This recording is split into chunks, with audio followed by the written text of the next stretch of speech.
So basically guys, napakadali lang gawin ito, no? Install nyo lang tong tinatawag nating Google Earth. Yan, Google Earth. On nyo muna ang screen recording nyo para ma-record natin ang sa Google Earth. So open natin ang Google Earth. So dapat pala naka-off yung auto rotate. I-off natin ang auto rotate para mamaya para maging landscape. So for example, Eiffel Tower. So ayan guys, no. So ang gawin lang natin is i-3D natin, no. I-3D 3D natin. Then rotate natin, hanap natin ng angle. So basically guys, hindi siya, pixelate pa siya pag hindi nyo hinintay. Hintayin nyo muna mag-load ang image bago nyo gamitin ang image para sharp siya. Katulad nito na sharp na siya kasi loaded na kanina.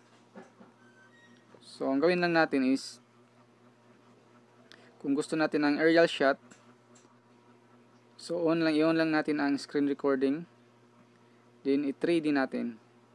Automatically magro-rotate yan. Adjust na natin, adjust natin. Back sa 2D, then 3D.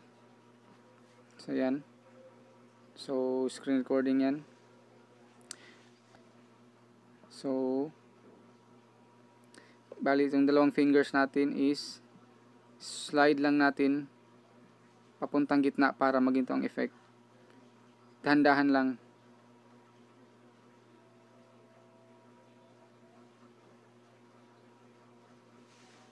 Then after that, press 2D, then 3D para mag-rotate na naman.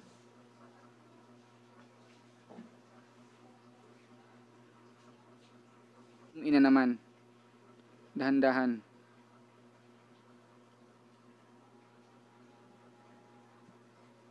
Then 2D.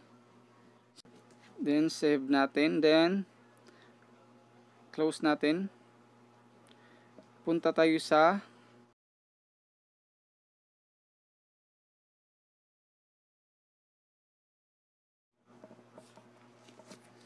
then import 16:19, then media. So hanapin lang natin yung na-record natin. Click rotate. Yan, rotate. Then click this one para maging 16:19. So ang gagawin natin is hanapin lang natin yung gusto nating angle. I-crop natin. Bali ito yung aerial shot. Then crop, trim natin kasi di na natin ito gagamitin. Then play.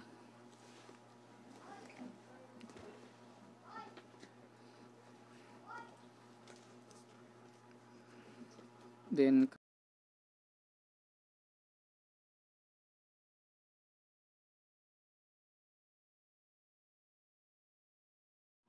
save muna natin ang video.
So screen recording yan.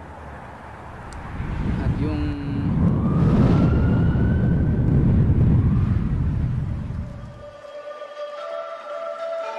ito naman.